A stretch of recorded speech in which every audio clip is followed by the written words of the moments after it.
Bonjour chers élèves, j'espère que vous allez bien. Dans cette vidéo, on va voir la correction d'un exercice de l'examen national 2018 pour les sciences maths. Le chapitre concerné, c'est la biométrie ou bien l'étude de la variation des caractères quantitatifs. القياس الإحيائي أو دراسة تغير الصفات الكمية. Le niveau concerné, deuxième bac sciences maths 1. Le sujet, pour mettre en évidence le degré d'efficacité de la sélection artificielle, dans la sélection des races pures, on propose les données suivantes. للكشف عن درجة فعالية الانتقاء الاصطناعي في انتقاء السلالات النقية، نقترح المعطيات التالية. Un agriculteur veut se spécialiser dans la production d'une espèce de plante à fleurs à bulbes qui se vend bien chez les fleuristes. مزارع أراد أن يتخصص في إنتاج نوع من النباتات الزهرية التي تباع جيدا عند بائع الزهور. Après avoir semé les graines de cette espèce, il obtient une population P1 dont un tiers des fleurs sont difficiles à vendre car leur tige florale est trop courte. Ceci l'a poussé à étudier la variation de la longueur de la tige florale chez les individus de cette population. بعدما زرع بذور هذا النوع من النباتات حصل على ساكنة P1 ثلث أزهارها تواجه صعوبة في البيع لأن سيقان أزهارها قصيرة، أي قصر سيقان الأزهار هنا صفة غير مرغوب فيها من طرف الزبناء. Ceci l'a poussé à étudier la variation de la longueur de la tige florale chez les individus de cette population. وهذا ما دفعه لدراسة تغير طول ساق الزهرة عند أفراد هذه الساكنة. La courbe 1 du document ci-dessous, ici ci-dessous, pas ci-dessus, mais أسفله, représente le polygone de fréquence de la longueur de la tige florale chez les individus de la population P1. Donc ici, la courbe 1 représente le polygone de fréquence de la longueur de la tige florale chez les individus de la population P1. Première question, décrivez la distribution des fréquences de la longueur des tiges florales chez la population P1. Que déduisez-vous concernant cette distribution? تنصف توزيع ترددات طول سيقان الزهرية عند الساكنة P1. ماذا تستنتج فيما يخص هذا التوزيع؟ Observez ici le polygone de fréquence. Il est unimodal. Il présente un seul mode. On a vu au cours que le mode, ce n'est que la valeur de la variable la plus répandue ou bien qui correspond à la fréquence la plus élevée. Ici, la fréquence la plus élevée, c'est ici. Donc, ça correspond à la longueur la plus répandue ou bien la plus fréquente, qui est ici 47,5 cm. En ce qui concerne la distribution, bien le domaine de dispersion, c'est entre 20 cm et 75 cm. Description du polygone de fréquence de la longueur de la tige florale chez la population P1. Le polygone de fréquence unimodal présente un seul maximum ici et le mode de cette population est M1 est égal à 47,5 cm. Ici, c'est le mode. La dispersion, ici, de la longueur de la tige florale est entre 20 cm et 75 cm. Donc, qu'est-ce qu'on déduit à partir de cette description? Bien sûr, puisque le polygone est unimodal, on peut déduire que la population P1 est homogène en ce qui concerne le caractère longueur des tiges florales. Déduction, la population P1 est homogène en ce qui concerne le caractère étudié. Suite de l'exercice, pour obtenir une variété de plantes ayant des fleurs à tiges longues, il réalise une autofécondation des fleurs de la population P1 dont la longueur de la tige florale est comprise entre 65 cm et 70 cm. Il obtient ainsi des graines dont la germination donne une population P2. للحصول على سلالة من هذه النباتات تتوفر على أزهار بسيقان طويلة، يعني السيقان المرغوب فيها من طرف الزبناء. Il réalise une autofécondation des fleurs de la population P1 dont la longueur de la tige florale est comprise entre 65 et 70 cm. أنجز إخصاب ذاتي لأزهار الساكنة P1 التي تتميز بطول سيقان أزهارها تتراوح بين 65 و 70 سنتيمترا، أي الأزهار التي تتميز بأطول سيقان بالنسبة للجماعة P1. Ça veut dire la classe qui est caractérisée par les plus longues tiges florales. ترك هذه الأزهار تتخصب ذاتيا autofécondation أي بمعزل عن الأزهار الأخرى. Il obtient ainsi des graines dont la germination donne une population P2. حصل من خلال ذلك على بذور أدى إنباتها إلى إنتاج ساكنة P2. La courbe 2 du document ci-dessous représente le polygone de fréquence de la longueur de la tige florale chez les individus de la population P2. Donc ici, la courbe 2 représente la distribution des individus de la population P2.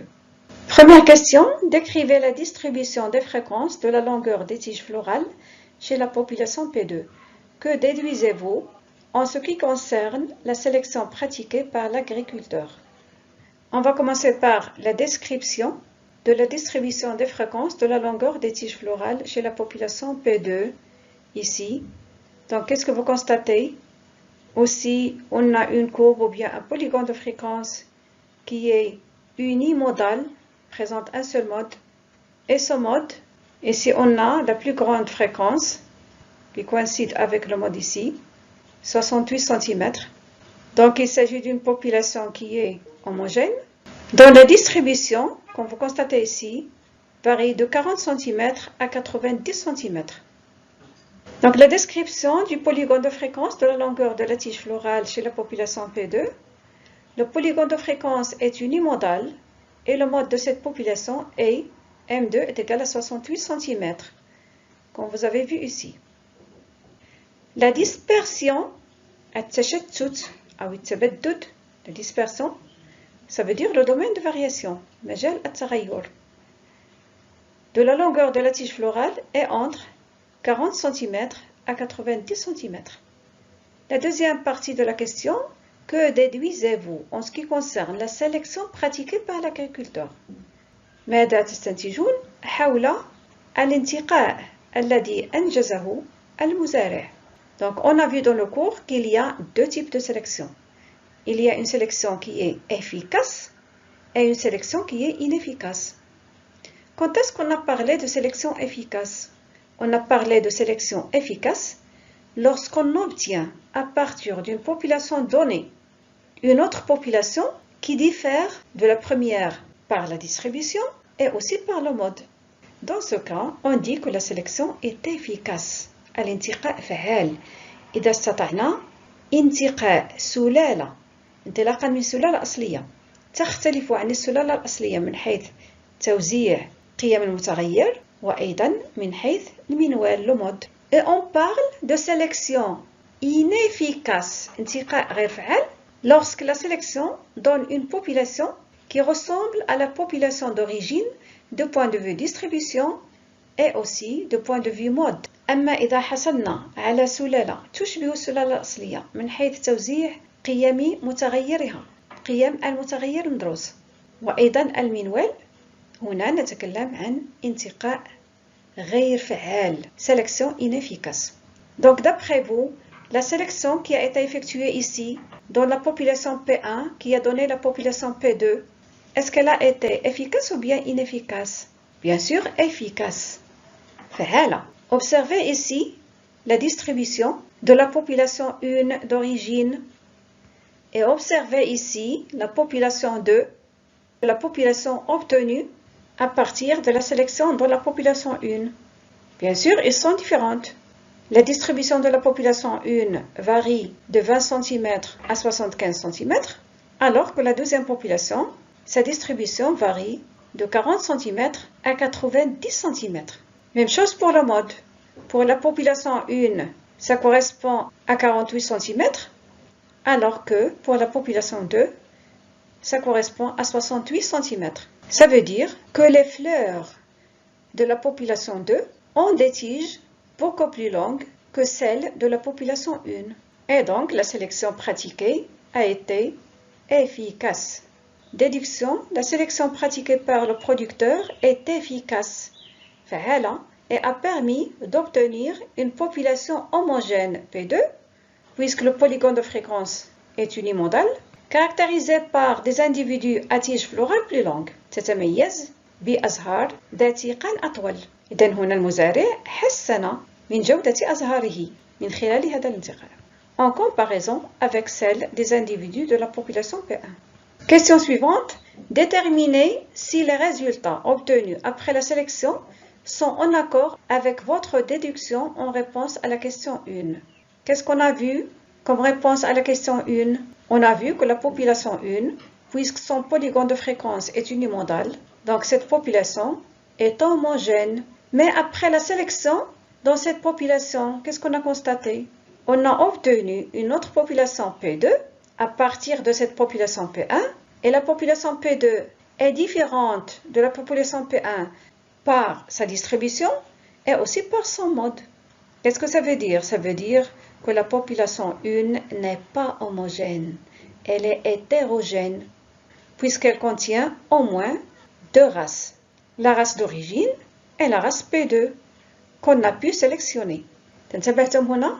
من خلال السؤال الأول استنتجنا على أن الساكنة P1 متجانسة بما أن مضلع ترددات وحيد المنوال، لكن بعد إجراء انتقاء داخل هذه الساكنة تم الحصول على سلالة P2 مختلفة من حيث توزيع قيم المتغير وأيضا من حيث المنوال لمود عن السلالة الأصلية P1. هذا يعني أن P1 غير متجانسة بما أنها تضم على الأقل سلالتين. Donc, comme vous avez constaté, l'étude statistique ne permet pas de confirmer est-ce qu'il s'agit d'une population homogène ou bien hétérogène. C'est la sélection artificielle qui permet de savoir est-ce qu'une population est homogène ou bien elle contient plusieurs races. Puisque la sélection pratiquée par l'agriculteur est efficace, on déduit que la population P1 est hétérogène. Et donc, contrairement à la déduction faite à la question 1, la population est formée de deux races au plus. أي تضم على الأقل سلالتين. La suite de l'exercice, en opérant de la même manière, l'agriculteur réalise une autofécondation des fleurs de la population P2, dont la longueur de la tige florale est comprise entre 75 cm et 80 cm. Il obtient des graines dont la germination donne une population P3. La courbe 3 du document ci-dessous représente le polygone de fréquence de la longueur de la tige florale chez les individus de la population P3. هنا قام المزارع بنفس العملية التي قام بها على ساكنة P1، حيث قام بانتقاء الأزهار ذات سيقان الأطول. نفس العملية قام بها على الساكنة P2. هنا عمل على الإخصاب الذاتي للأزهار ذات سيقان الأطول، وهي هنا تتراوح بين 75 سنتيمتر و 80 سنتيمتر. تركها تخصب ذاتها أي بمعزل عن الأزهار الأخرى. فحصل على بذور أدى إنباتها لجرميناسيون إنبات إلى الحصول على الساكنة P3. الدراسة الإحصائية لأفراد ساكنة P3 يعني أزهار ساكنة P3 مكنت من إنجاز مضلع الترددات رقم 3 كما تلاحظون هنا. D'après votre réponse à la question 2 et en exploitant la courbe 3 du document ci-dessous, montrez en justifiant votre réponse les limites de la sélection pratiquée par l'agriculteur pour augmenter la taille des tiges des fleurs. من خلال جواب على السؤال 2 وباستثمار المنحنى 3 بالمبيان. بين حدود الانتقاء المنجز من طرف المزارع من أجل الرفع من طول سيقان الأزهار. Donc observez ici le polygone de fréquence pour la population 3. Qu'est-ce que vous constatez si on le compare avec celui de la population 2? Donc les deux populations, ils ont la même distribution, نفس التوزيع, le même domaine de variation, نفس مجال التغير, entre 40 cm et 90 cm. En plus, ils ont le même mode, qui est 68 cm. Qu'est-ce que ça veut dire? Ça veut dire que P2 était une race pure. إذن السلالة P2 فهي سلالة نقية. Et donc ici, la sélection est inefficace. وبالتالي الانتقاء فيها يكون غير فعال. Donc dans ce cas, l'agriculteur n'a pas pu augmenter la taille des tiges des fleurs. إذن هنا لم يتمكن المزارع من زيادة طول سيقان هذه الأزهار انطلاقا من السلالة B2 لأنها نقية، عكس ما حدث في السلالة B1 حيث تمكن من زيادة طول سيقان الأزهار في الساكنة B2. Donc les populations P2 et P3 ont le même mode et la même variation de la longueur de la tige florale. Donc la sélection pratiquée par l'agriculteur sur la population P2 est inefficace. هنا الانتقاء غير فعال. Et bien sûr ici, l'agriculteur ne peut pas améliorer la longueur de la tige de ses fleurs. انطلاقا من السلالة B2 لن يتمكن عن طريق الانتقاء الاصطناعي من زيادة طول سيقان هذه الأزهار. Donc c'est le type d'exercice que vous allez rencontrer dans ce chapitre. Parfois, au lieu de vous donner les polygones de fréquence et les modes, on vous donne de calculer x bar, la moyenne arithmétique, et sigma. Et même chose, on les compare pour les deux populations. S'il y a une différence entre les deux populations, dans ce cas, on dit que la sélection est efficace. Si par contre, comme ici, on va trouver même x bar, même sigma, donc on dit que la sélection est inefficace. Et la population d'origine, comme ici par exemple P2, constitue une race pure. تشكل سلالة نقية. Chers élèves, j'espère que c'était clair et à bientôt.